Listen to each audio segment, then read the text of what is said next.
Hello guys, आज हम देखेंगे आर डी शर्मा के बुक से एक्सरसाइज 4.3 का क्वेश्चन नंबर 1। इसमें कह रहा है कि आपको एक इक्वेशन दिया हुआ है जिसे आपको फैक्टराइजेशन मेथड से सॉल्व करना है। क्लियर है? क्वेश्चन हमारे पास क्या है? 25x x plus 1 equals to minus का 4। तो हम सबसे पहले क्या करते हैं, ब्रैकेट ओपन करते हैं। 25x का x से मल्टीप्लाई करेंगे तो 25x स्क्वायर प्लस का 25x प्लस का 4 इक्वल्स टू 0। क्लियर है? अब हमें पता है यहाँ पे देखिए प्लस है और यहाँ क्या है, प्लस है। यहाँ भी प्लस, यहाँ भी। इन दोनों का पहले मल्टीप्लाई करते हैं। इन दोनों का मल्टीप्लाई करेंगे तो क्या आ गया, प्लस आ गया। क्लियर हो गया? अब हमें दो फैक्टर ऐसे लेने जिनको जोड़ने पे क्या आ जाए, 25। क्लियर है? अगर यहाँ और यहाँ का मल्टीप्लाई अगर माइनस आता तो हम दो फैक्टर ऐसा लेते जिनको सब्ट्रैक्ट करने पे 25 आता। क्लियर है? ध्यान दे रहे हैं। प्लस अगर आएगा तो हम ऐड करेंगे दो फैक्टर को, अगर माइनस आएगा तो दोनों फैक्टर को क्या करेंगे, हम सब्ट्रैक्ट करेंगे। क्लियर है? तो यहाँ पे प्लस है तो अब हमारे पास पहले तो अब हम क्या करेंगे, सेकेंड स्टेप 25 को 4 से मल्टीप्लाई करेंगे। 25 को 4 से मल्टीप्लाई करेंगे, मल्टीप्लाई। अब इनका हमें फैक्टर करना है। ठीक है? Prime factorisation. प्राइम फैक्टराइजेशन करेंगे तो क्या होगा, 5 इंटू 5 इंटू 2 इंटू 2। क्लियर हो गया? प्राइम फैक्टराइजेशन हो गया।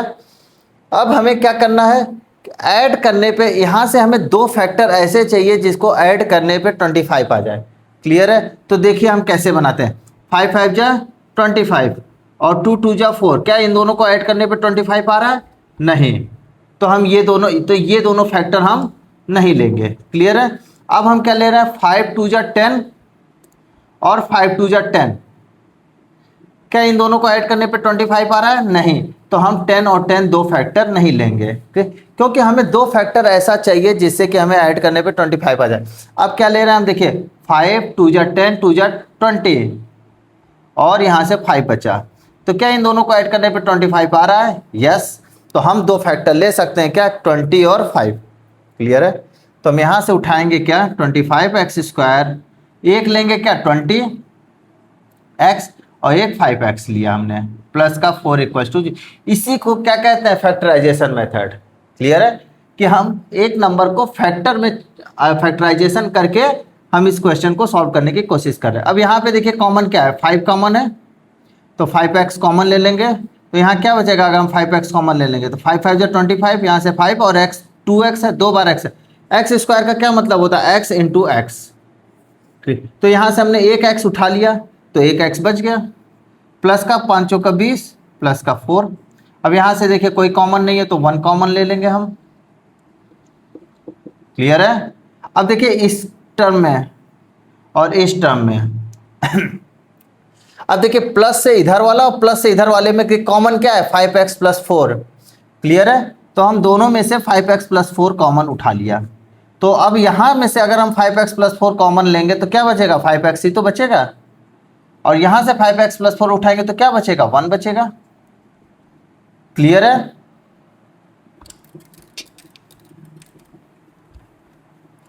तो अब हम क्या करेंगे, एक बार इसको जीरो करते हैं, एक बार इसको जीरो करते हैं। क्लियर?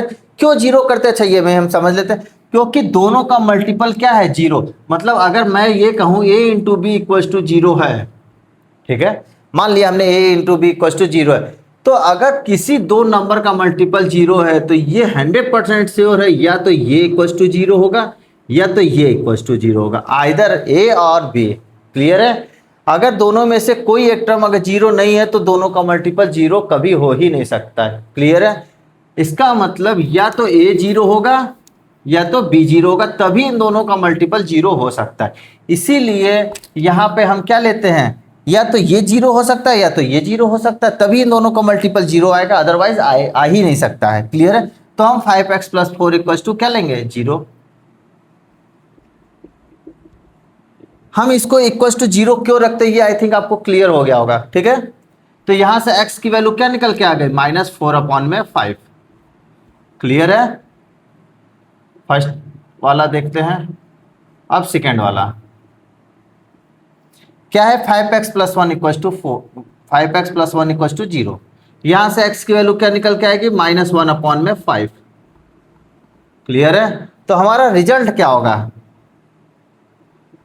रिजल्ट x की वैल्यू निकल के आए -4/5 और -1/5। ये हमारा आंसर हो गया। क्लियर है? आई थिंक आप लोगों को बहुत अच्छे से समझ में आया होगा। Thank you guys.